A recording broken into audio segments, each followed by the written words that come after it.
Saludos, bienvenidos a otro jueves de Hablando de Frente a las 7:30 de la noche por Next TV, Canal 21. Y recuerden que cuando aquí no nos pueden sintonizar, estamos en las redes de YouTube, de Vallarino, Panamá y de Next Noticias. Hoy en el primer programa del año, había estado casi 3 semanas afuera, nos había caído el día jueves con Navidad, con Año Nuevo, y pues hoy me reintegro de vacaciones, que no fueron vacaciones porque estuve bien ocupado. Pero con un mundo de información que ha pasado para analizar en el tema jurídico, desde lo que está pasando con el caso de Brecht el lunes, desde lo que está pasando con el señor Trump y Venezuela y todo cómo ello puede implicar a Panamá. Pero antes quiero hacer 2 felicitaciones que yo no puedo dejar de hacerlas. La primera va para la ministra Dinosca Montalvo. La ministra Dinosca Montalvo, que ayer dio, creo que fueron 478 rebajas de pena, y le montaron una campaña en los medios de comunicación de siempre, porque no les gustaba 2 de ellas. Ellos no estaban con 2 de acuerdo con ellas, así que ellos tratan de dañar 470 y tantas rebajas de penas que corresponden a lo que se llama la dosificación administrativa de la pena. Pero yo quiero felicitar a Dinosca Montalvo, ministra de Gobierno, porque la he visto hacer un trabajo técnico, humano, bien medido en lo que quiere hacer, porque ella sí entiende que las personas que están privadas de libertad ahora mismo, en algún momento dado van a salir. Y que no tiene ningún sentido, ninguno, pensar que si usted tiene una persona simplemente ahí guardada por 5, 6, 7 años, 10 años, los que sea, y esa persona durante 10 años hizo absolutamente nada, nada más que comer y dormir, y usted la va a sacar a la calle después de 10 años, cuando esa persona no tiene ningún contacto ya con sus amigos ni nadie, y sale, por supuesto, con el récord policivo que le es un estorbo para conseguir un trabajo, y de paso sea en el Estado, le dicen, no puedes trabajar porque tienes una inhabilitación, estás inhabilitado para ejercer cargos públicos.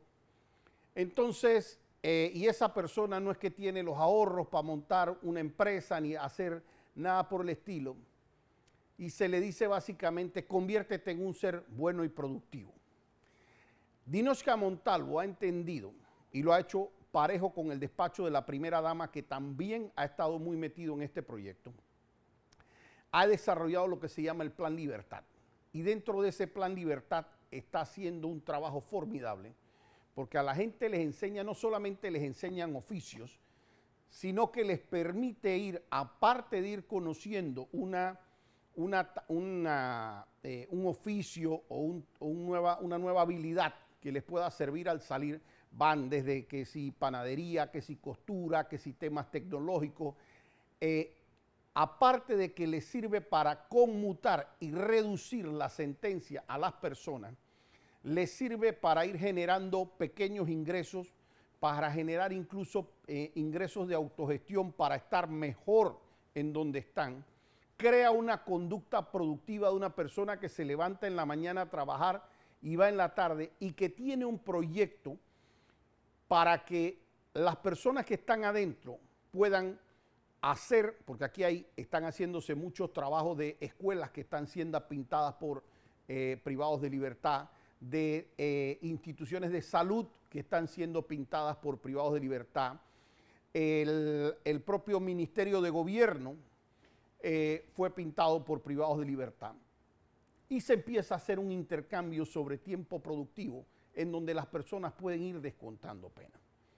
La única institución que puede rebajar penas es aquella que sabe y está tratando con las personas y conoce las condiciones sociales de las personas, las condiciones familiares específicas, si hay hijos afuera que necesitan una mamá, si la persona tiene una enfermedad, si la persona con su trabajo o con sus estudios ha mostrado tener algo en donde pueda brindar algo positivo a la sociedad.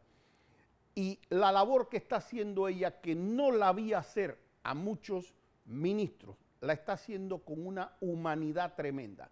Yo les digo a ustedes, yo tengo 20 y tantos años de ser penalista y yo no he visto a no he visto un solo ministro ni una ministra que yo la haya visto a ella directamente tantas veces yendo a vigilar y a supervisar cada uno de estos proyectos mano a mano, entendiendo la situación de cada persona. Entonces Dinoshka no solamente es que no merece la crítica, merece el aplauso y el aplauso cerrado, y desde esta tarima que nosotros como penalistas entendemos mucho lo que pasa ahí, la vamos a respaldar absolutamente en contra de la crítica tonta, la crítica esa que es, hay gente que critica con su modo de pensar que es válido, tienen su criterio, ese es su modo de pensar, tenemos que respetar el pensamiento distinto. Pero hay una crítica que es la crítica destructiva, es la crítica de que como ellos son del equipo contrario a este medio de comunicación, nosotros vamos a hacer la crítica de lo que sea. Si yo veo 470 libertades o rebajas de pena bien dadas, yo voy a criticar esta porque este era un enemigo personal mío. Y eso que tratan de hacer para dañar, como si la rebaja de pena no fuera un instrumento constitucional válido, lo hacen de la manera más hipócrita posible. Porque cuando aquí se dan, no de gente que sirvió 1 año y medio, que sirvió 2 años y le rebajaron la pena, sino de gente que eran cercanos a los gobiernos anteriores y que les hacían estos acuerdos de pena, entre comillas, a pretexto de que agarraran y le tiraran así una mala palabra, le tiraran lodo a las otras personas. Entonces esas personas no pasaban un día en la cárcel, un día no pasaban. Y todos los días aquí hay sentencias que hemos tenido desde blanqueo, desde hurto, desde todo tipo de cosas. Y con el Ministerio Público y órganos judiciales llegan a los acuerdos y una multa de $5,000. Y eso, calladitos, no dicen nada, se quedan callados. Y acá, cuando las personas han pasado meses, años, lo que sea, y la que le corresponde por constitución determinar que va a dar una rebaja de pena, ellos verifican la lista. Y si no estuviera una persona que no les gusta a ellos, ellos simplemente no dirían nada. Pero cuando ven una persona, uno porque fue parte de su proceso contra, y a mi criterio muy injusto de paso, contra el propio medio de comunicación, pues ellos montan toda una campaña diseñada para afectar a una ministra o atemorizarla. Y yo realmente me alegro que nosotros estemos en un momento en donde ya, y esto lo hacen programas como este, redes sociales, la democratización que hay en la información, porque antes estos desgraciados agarraban 2 canales, un medio de comunicación, generaban una noticia, nadie podía rebatirla, no habrían los medios para más nadie, y ellos hacían que se hiciera lo que ellos querían o ellos generaban el caos. Y gracias a Dios nosotros estamos entrando al final ya de ese momento en donde ellos simplemente pueden plantear la agenda mediática y más nadie puede hablar que las 3 babosadas que ellos se atrevan a hablar. El segundo ministro que voy a felicitar, y lo he dicho ya 2 o 3 veces en este programa, pero fíjense que siempre tiene algo nuevo, y es hoy se inauguró, y yo pude haber pasado por el tema desde carnavales hasta el tema de la cuestión de la pollera, y las veces que he ido al interior por diversos motivos. Y había un intercambiador ahí en Chitré, en donde está donde antes era el único semáforo de Chitré, pero que hoy en día hay varios, pero en toda la vía donde se va hacia Los Santos, que ese intercambiador y ese puente elevado ahí, tenía yo no sé cuántos años construyéndose. Al igual que en su momento dado, los 6 carriles hacia Arraiján, el intercambiador de Chorrera, el que se hizo en estos días hacia allá para la área de Tocumen. Y yo he visto a José Luis Andrade, ministro del MOP, realmente dinamizar mucho. Y por supuesto hay gente que me va a decir a mí, es que en mi calle hay un hueco, o en mi calle hay 20 huecos, o en mi calle, por supuesto, un ministro no puede llegar a cómo estaba el país y hacer así, traquear los dedos y que todo quede reparado. Pero las grandes obras se están moviendo, pero yo les voy a decir lo más importante para mí con José Luis Andrade. Las grandes obras se están moviendo sin que él haya tenido realmente un presupuesto. Porque cuando eso entró, el primer año, la liquidez del MOP era cero. Cero y menos en negativo. Y en el siguiente año fue ponerse casi que a pagar deudas y cuestiones que se tenían de obras que a mi criterio no tenían avance. Hoy día se ven los avances. Hoy día abajo del canal, que no se ve esa parte, pero debajo del canal, ya el avance creo que está más allá del 50%. Las entradas, está haciéndose el tema del cuarto puente. En otro que no tiene que ver específicamente con, bueno, aunque él sí es creo que es el presidente de del tema del metro, pero que uno ve el avance ya de la línea 3 del metro. Eso da gusto porque ahora ese ministerio, este mes, creo que a partir de febrero, va a tener un presupuesto agresivo para obras. Escuché un tema de cerca de 50 puentes que se están haciendo para la comarca en Cunayala, que se necesitan, son de esos puentes especiales que se utilizan para unir temas en las comunidades. Y de verdad que lo felicito, porque calladito ahí donde está haciendo un trabajo que uno lo ve, el cambio de lo que están. Fíjense que yo no me había dado ni cuenta. Mi oficina de Derecho están en Santa María, justo allá cuando uno sale de Costa del Este. Y había como una especie de, ¿cómo se le llama eso? De embudo que se formaba y todavía se forma algo porque ahora están haciendo la otra entrada por el otro lado de Costa del Este, que debe estar lista también en unos meses. Y viene el tema del corredor de las playas y viene una serie de proyectos que están.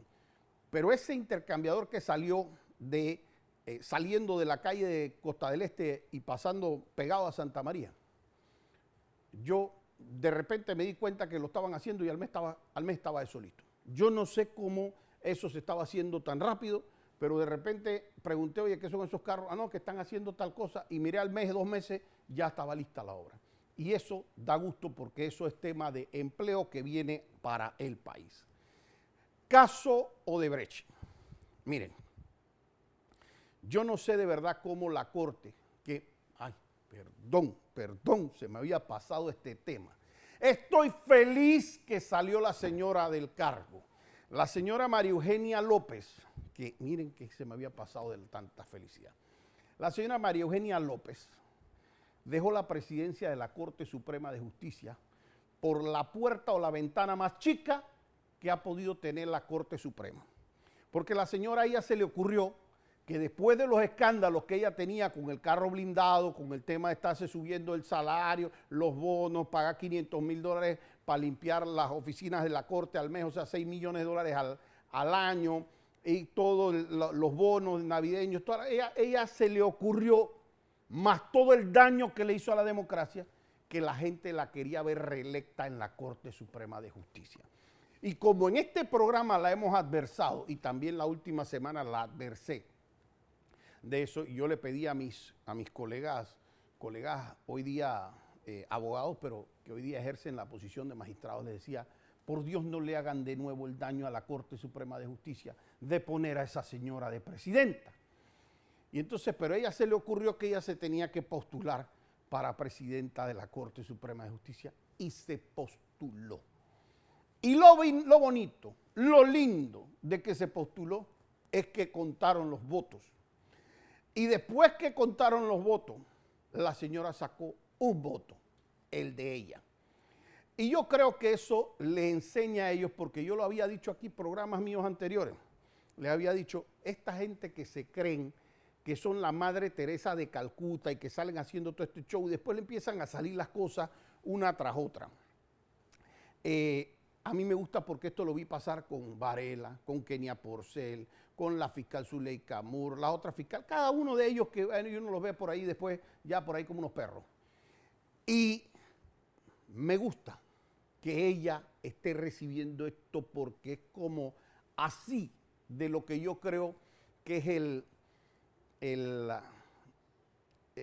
desprecio que ella va a terminar recibiendo al final, cuando aquí terminen de salir todas esas cosas como lo que salió en su momento dado con Annette Planels, la forma en que se hablaba con ella, todo lo que aquí se estaba haciendo a nivel de presión mediática para tomarse la democracia en este país. Entonces, bueno, celebrando esa felicidad de que ya la señora no es presidenta de la Corte, del que ya le queda 1 año y tanto y de que ella ya en la Corte le hace caso no sé, el que le maneja será, porque de ahí para adelante no creo que mucha gente le haga caso ya a esa señora como quedó. Pero bueno, viendo este tema de la Corte Suprema, ella dejó encargada del caso de Brecht a ni más ni menos que a otra persona que le va, a mi juicio, va a pasar por ese mismo trayecto en cuanto a la decepción que va a causar, y que se llama Valoisa Martínez. Y Valoisa Martínez se fue para el sistema penal acusatorio. Todos los demás casos del juzgado, etcétera, se le pasaron a otra juez, pero determinó en su momento dado María Eugenia López que Valoisa de todas maneras se iba a encargar específicamente del caso de Brecht. Es decir, que ella salía del juzgado, pero que cuando llegara el caso de Brecht, ella venía y atendía el caso. Entonces ellos se ponen a tratar de decir que es que se está tratando de dilatar una audiencia, etcétera, etcétera. Pero lo cierto es que se está dilatando en primera instancia porque siguen haciendo lo que nosotros le hemos dicho que va a ser otro de sus shows mediáticos donde cada vez se van a exponer más. Porque lo único que está pidiendo la defensa, fíjense, todo lo que aquí fue el sistema Drausi para tratar de culpar a uno u otro, que fue un sistema en el cual supuestamente venía información de a quién llamaban Águila 1 y no sé cuánto y tal y cual. Todo eso se anuló por manipulación en Brasil y en más de 5 o 6 países que se dijo no se puede tocar eso porque eso que está ahí fue manipulado por fiscales y fue manipulado por la gente de Odebrecht. Así que no se puede utilizar. Bueno, aquí lo quieren tratar de utilizar. Pero ellos tenían 3 personas que eran los que supuestamente habían hecho los pagos, es decir, los más grandes del caso de Brecht, los empresarios del caso de Brecht. Y la gente se preguntaba, oye, espérate, si estos son los que pagaron y si estos son los que tenían la culpa grande, según el Ministerio Público y todas las informaciones que tenían, ¿cómo es que estos tipos no son parte del proceso y cómo es que ellos no los están procesando? Bueno, y lo cierto es que ellos no lo están procesando porque ellos hicieron un acuerdo con la Fiscalía. ¿Y cuántos días usted cree que la Fiscalía acordó que debía pagar cada uno de ellos en el caso, según ellos, de corrupción más grande de Panamá de la historia, en donde se pagaron no sé cuántos cientos de millones de hacer? ¿Cuánto usted cree que el fiscal o la fiscal Ruth Morcillo y demás, y la queridísima procuradora Kenia Porcel, se le ocurrió que es justo que paguen ellos? Bueno, la respuesta es 0 días. No pagas ni un día de cárcel. Tú, según mí, fuiste el tipo más corrupto de Panamá, el empresario más corrupto de esto, pero ni tú vas a pagar ni un solo día de cárcel. Y entonces la gente dice, bueno, ¿cómo es ese acuerdo? ¿Cómo van a hacer que hagan ese acuerdo? Eso es imposible, el licenciado Averino tiene que estar diciendo una barbaridad. Allá, no, ellos hicieron eso. Además lo hicieron público. Y lo que hicieron fue decir, ellos no van a pagar multa porque ellos van a declarar en contra de las otras personas. O sea, este era el primer caso que se ha visto, como quien dice en la historia, en donde usted le dice al pez grande que delate a los peces chicos, ¿no? Pero bueno, ellos van a delatar a los otros y ellos van a declarar en el juicio. Así es que nosotros le vamos a hacer ese acuerdo y ellos pagan 0 días de cárcel. ¿Por qué? Porque ellos van a pagar 220 millones de dólares a Panamá. Y todo el mundo salió, ¡ah! Aplauso, aplauso, aplauso. Y quienes ven este programa saben que desde hace 8 años yo dije que no iban a pagar ellos ningún 220 millones de dólares y 100% no lo pagaron. Y no lo pagaron porque el acuerdo no tenía ninguna garantía para que le pagaran la plata. No tenían nada capturado para que garantizara los 220 millones de dólares. Nadie les dio una fianza de cumplimiento. No hubo ninguna carta bancaria respaldando, nada. La palabra de ellos con Kenia Porcel que se firmara eso. Y entonces ellos dijeron, nosotros lo vamos a hacer. Nosotros vamos a mantenernos acá en Brasil, nosotros no vamos para Panamá, pero nosotros en base a esa promesa, sáquennos del juicio. Y ahora tenemos el juicio el lunes. Y esos señores no han pagado la multa, pero ellos no están en el juicio. Y no están en el juicio porque Kenia autorizó que se le firmara un acuerdo a ellos de este tipo. El abogado de ellos era un colega llamado Samuel Quintero. Casualmente, el abogado personal de Kenia Porcel, Samuel Quintero. Entonces, ahí es donde empiezan a ver estas casualidades de que cuando se dan estos acuerdos permitidos y en su momento dado no se metía a Varela en el caso, de repente salió un nombramiento para la fiscal de Odebrecht de ese entonces. Y esa fiscal de Odebrecht, ¿quién ustedes creen que era? Una fiscal que se llama Zuleika Moore y que no metía por nada en el mundo en el caso Juan Carlos Varela. Pero ella recibió una designación para magistrada de la Corte Suprema de Justicia. Por casualidad, era la fiscal que manejaba ese expediente. Y estoy de nuevo feliz y orgulloso de que fui una mínima parte de esos colegas que nos fuimos a oponer con valentía a esa designación en la Asamblea, que no tuvimos pelos en la lengua para oponernos en contra de ella y todo lo que en ese momento representaba el poder, y que tuvimos la suerte que la rechazaran por 52 votos, que es el rechazo y la vergüenza más grande que ha pasado a cualquiera persona que la hayan designado para magistrado en la Corte Suprema de Justicia en la Asamblea Nacional. Pero, ahora pasa otra cosa con el juicio. Ahora, el día lunes, los 3 testigos de Brasil que venían a declarar no están. No están los 3 testigos y ustedes van a ver que el lunes la fiscalía, que deberían ser, o sea, si yo soy la persona más interesada en tener los testigos para que vengan acá a declarar, ustedes van a ver a la fiscal Ruth Morcillo y a los otros que están ahí decir, es que no, miren, hoy es jueves, yo le estoy diciendo lo que va a pasar el lunes, como nos tratamos, lunes, no tenemos a los testigos. Y no los tienen porque no se atreven a traerlos. Porque esos señores me sientan, a cualquiera de esos 3, me lo sientan en ese banquillo y esto va a ser un circo nacional de las informaciones que van a salir de ahí, y cuidado que quedan un par de fiscales o exfiscales presos. Porque ahí hay una serie de informaciones de cómo se gestó todo esto en el caso de Odebrecht, que yo los reto a ellos, a que me sienten a esos 3, que supuestamente son los testigos en contra, siéntenlo y muéstrenle al país que ustedes son capaces de traer a los testigos que decían que tenían todas las evidencias, pásenlo en televisión nacional, que lo vea el país entero, pero yo les garantizo a ustedes que el lunes la fiscalía dice, yo no tengo estos testigos acá. No lo hemos podido traer. Y usted se preguntará, ¿cómo?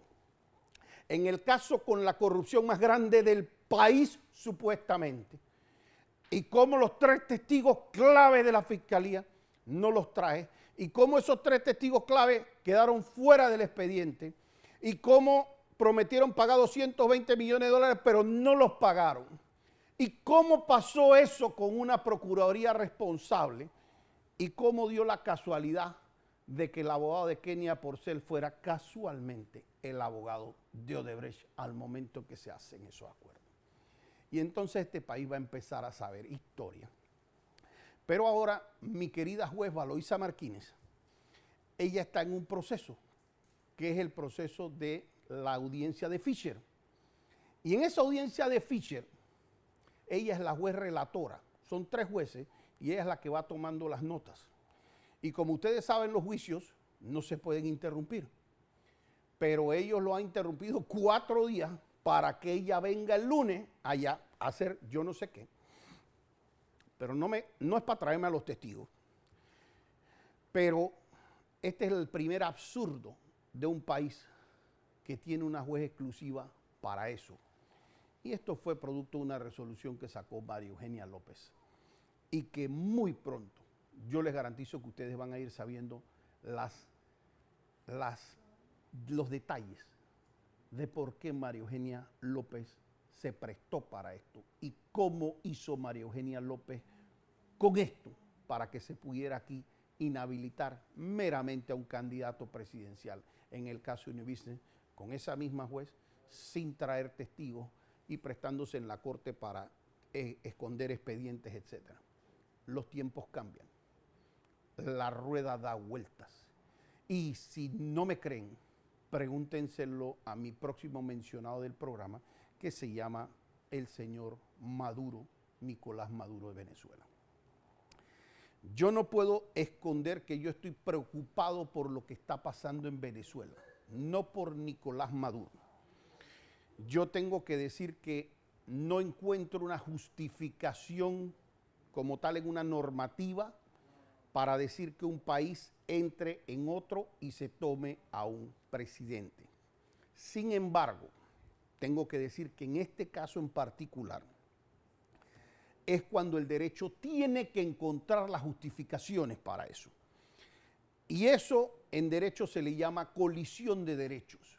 Cuando hay una colisión de derechos tenemos que ver cómo se soluciona y normalmente lo soluciona quien tiene la fuerza. ¿Y por qué digo esto?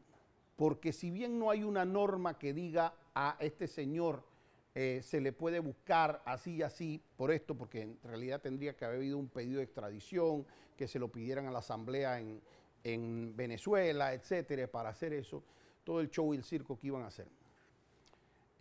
Pues no es menos cierto que ese señor ya había acabado con la democracia de Venezuela, que se había tomado absolutamente todas las instituciones, que se había tomado el Tribunal Electoral de allá, la Corte de allá, todo el tema de justicia, que anulaban opositores, que etcétera.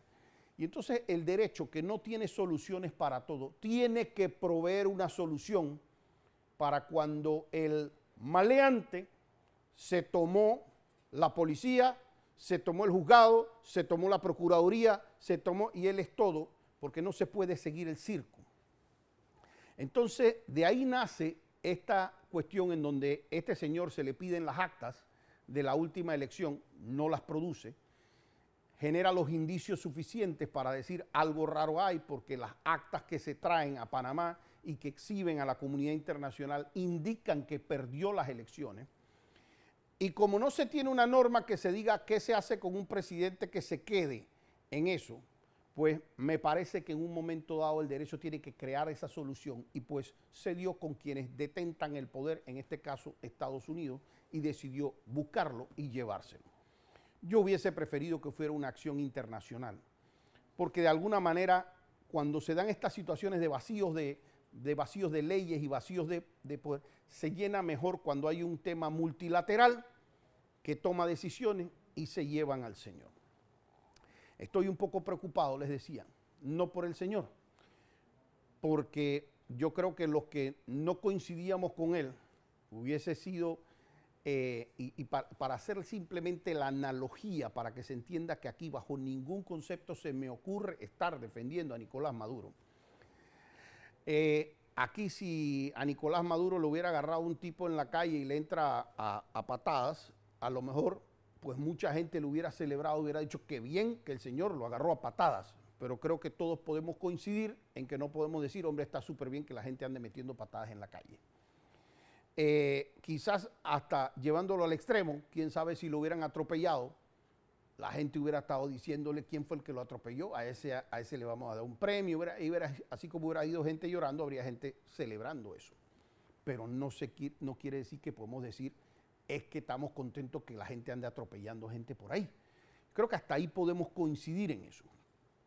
Y en ese sentido yo lo único que digo es que la brecha que se abre con esto, de que un presidente de Estados Unidos pueda hacer eso, a su pretexto de que su ley en Estados Unidos le permite ir por el mundo haciendo eso, me preocupa no solamente para nosotros obviamente nos preocupa a título de país, de que eso lo puedan ir haciendo con cada país y el día de mañana dice no me gusta el canal de Panamá, bueno, él tiene ahí el presidente que sea, a ese lo vamos a jugar por corrupción, por peculado, por droga, lo que se nos ocurra, y lo vamos a jugar en Nueva York y mándalo a buscar y listo. Ya, ¿quién es el próximo? Entonces nosotros queremos el canal.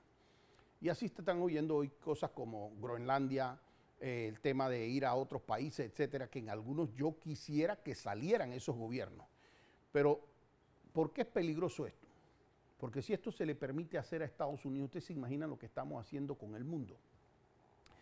Es decir, esta situación excepcional que se da con Maduro, producto de que se limitaron las elecciones, se hizo todo este tema, listo, pasémoslo, no sé, por una resolución de Naciones Unidas, lo que sea, y que se avale y sea como una excepción que se causó y que esté, porque es que si esto sigue así, el problema es que Estados Unidos no es el único que puede hacer sus leyes internacionales, sus leyes con alcance internacional. Entonces nosotros, Panamá, pudiéramos decir, espérate, cualquiera persona que colabore con mandar drogas desde Panamá para Estados Unidos y que nosotros pensemos que está en Nueva York, nosotros la podemos ir a buscar también. Pero claro, nosotros somos 2 milímetros del mundo, no podemos rabiar de esa manera. Pero ¿qué pasa si Rusia lo empieza a hacer? ¿Qué pasa si China lo empieza a hacer? Que eso sí tienen más tamaño. India, Brasil, etcétera. Y ellos empiezan a decir, ¿sabes qué? Es que lo que nosotros consideramos que si se utiliza el sistema bancario de esto de alguna manera impacta también por Rusia y nosotros impacta por China, y si se usaron las redes de esto, entonces eso también se tocó las redes de China, así que nosotros podemos procesar a alguien en Venezuela y Venezuela manda a buscar al otro. Porque ¿qué pasa? Que van a haber de repente países como Corea del Norte, que usted tiene cero posibilidad en un juicio de salir inocente si es que el gobierno dice procésame Alfredo por tal cuestión y hazlo culpable de paso y lo mandamos a buscar. Y entonces se puede perder la independencia de los países, porque cuando aquí se hace lo que hicieron con Maduro, que se le llama, militarmente se le llama operativo de decapitación, es decir, usted va por la cabeza, usted puede apostarme que los que quedaron ahí están chorreados en los pantalones y con justa razón, porque antes era, ven por mí, Donald Trump, y aquí te espero, cobarde y tal y cual, pero cuando se lo llevaron, no es lo mismo invocar al diablo que verlo venir, y ya cuando los otros dicen, oye, sí se atrevió, eso empieza a asustar, y ya ustedes han visto lo que eso ha causado en efecto con Petro, con todo esto, y uno dice, con los que no coinciden con mi ideología y con los que no coinciden con temas de derechos humanos, mucho más de ideología y salvajadas que hicieron estos animales en Venezuela, etcétera. Y uno dice, claro que en este caso estoy de acuerdo, pero es como le decía, es como que alguien se ponga contento porque, bueno, atropellaron al malo. Uno dice, oye, bueno, qué bien, atropellaron al malo, denle un premio al chofer ese. Pero uno no puede decir anda atropellando por ahí. Y cuando uno ve esto que está pasando en un país, uno se pregunta, ¿y si eso lo hace el día de mañana Inglaterra? ¿Y si eso lo hace también Rusia? ¿Y Estados Unidos va a permitir que ellos le vayan a buscar a alguien de Estados Unidos allá? Entonces mi criterio, hasta Estados Unidos tiene que reflexionar en esto, porque hoy día ellos tienen un tamaño, como en su momento dado lo tuvo Rusia, que estaba a la par. Hoy día Rusia tiene tamaño, pero no el mismo de hace 25 años. Y China no se esperaba que tuviera el tamaño que tiene hoy en día hace 25 años. Hoy día también tiene tamaño. Y no sabemos en 10 años quién va a tener más tamaño uno que otro.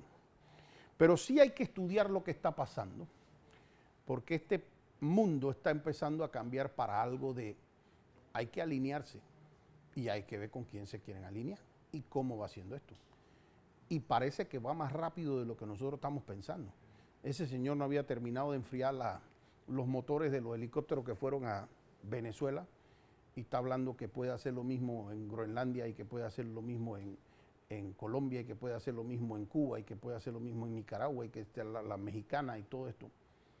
Y realmente esto nos tiene que poner a pensar. De nuevo, yo particularmente siento una felicidad muy grande, lo manifesté en mis redes, de que Venezuela no tenga a Nicolás Maduro. Entiendo, aunque me duela, que es difícil haber puesto a alguien como María Corina Machado de una vez, porque María Corina Machado tiene al pueblo venezolano, claramente tiene una popularidad, pero no tiene las armas, no tiene el Congreso, no tiene las instituciones de seguridad. Y si usted no va con la milicia para agarrar y hacer eso como aquí hicieron, y no es que los gringos tienen como tenían con Endara aquí. Cuando los gringos llegaron aquí con Endara, aquí ya habían 5 bases militares que la tenían desde mucho antes, y aquí habían 15.000 o 20.000 soldados americanos también, desde antes. Y la fuerza de defensa eran 20.000 soldados. Así que de alguna manera había una fuerza, desde que desmantelaron, había algo para respaldar a un presidente entrante. Y aquí cuando llegó Endara, no muchos se acordarán, pero aquí se volaron la Procuraduría, se volaron la Corte Suprema, se volaron todo. Como dije, eso no estaba en ninguna ley. Eso se aplicó por la fuerza. Aquí no decían que Endara podía llegar y quitar toda la Corte Suprema de Justicia, y quitar los procuradores, y quitar contralores, y quitar todo eso. Eso no lo decía la ley. Eso se hizo por la fuerza. Pero Panamá de ahí nació hacia adelante. No lo pueden hacer en Venezuela, porque en Venezuela no tienen ese poderío militar adentro ahora mismo. Pueden hacer operaciones de decapitación como esta en dos patadas. Y parece que ese es el mensaje que quieren llevarse a uno al otro. Ya nos llevamos a este, no podemos llevar al otro en 2 patadas. Y les manda mensajes a los que están mandando. Y pareciera que le está diciendo un camino hacia, mira, vas a romperme relaciones diplomáticas con esto, y yo voy a hacer esto con el petróleo, yo voy a hacer esto tal y cual. Que, ojo, pudiera ser lo que Venezuela necesita. Y vuelvo y digo, creo que es un caso especial. Y que quisiera yo que hubiera un cambio hacia ese sentido en Venezuela. Pero imagínense si esto empieza a pasar por Groenlandia, por el otro lado, el día que empieza a pasar eso, más vale que Panamá empiece a pensar muy bien cómo van a ser sus pasos internacionales, porque nosotros no podemos volver al viejo oeste. Y el viejo oeste era el que tiene más pistolas, ese manda. Y pues sí me preocupa que no haya, y yo pienso que es lo que debería pasar, ya pasó lo que pasó, y tiene que haber un movimiento internacional de todos los gobiernos del mundo tratando de buscar en esta situación, buscar una solución que pueda ser ya definitiva y cortar y saber que, bueno, esto pasó en este evento porque no puede estar pasando todos los días, porque si no, se perdieron los países como tenemos. Y como yo le digo a muchos con los que converso a veces, no tomen lo que tenemos hoy en día como democracia y como república y como etcétera, no lo tomen como por sentado. Hace tan solo 200 años, estamos en el año 2000 y tanto, 1800 años de eso no fueron así. Aquí antes de la Revolución Francesa estábamos en temas de reinados. Aquí lo que decía el rey era lo que se hacía. Y de hecho, después de esa Revolución Francesa, no es que teníamos todos los derechos que están aquí, ni todo lo que se hacía en Panamá. Creo que fue hasta el año 1940 por ahí que la mujer empieza a votar, ni hablar de los temas de esclavitud, etcétera, una serie de cosas que se mantuvieron después de eso. No tomen el sistema de derecho como lo tenemos. La ONU, que es de 1945, tiene 70 años, 80 años. Y de ahí empiezan a salir una par de cosas que sabemos que eran imperfectas, porque hay cosas como el Consejo de Seguridad donde no todos los países somos iguales, 5 tienen posiciones permanentes y los demás no, y son ellos quienes tienen derecho a veto y los demás no. Entonces, pero, hoy en día hasta ese orden se está rompiendo, y si se rompe ese orden mundial, va a desaparecer todo esto que tiene en algunos casos 100 años, otros países no tienen ni 50 años, otros tienen 60 años, y empiezan a desaparecer fronteras. Así que a meterle mente. Pero se nos ha ido el tiempo y los veo el próximo jueves aquí, Hablando de Frente.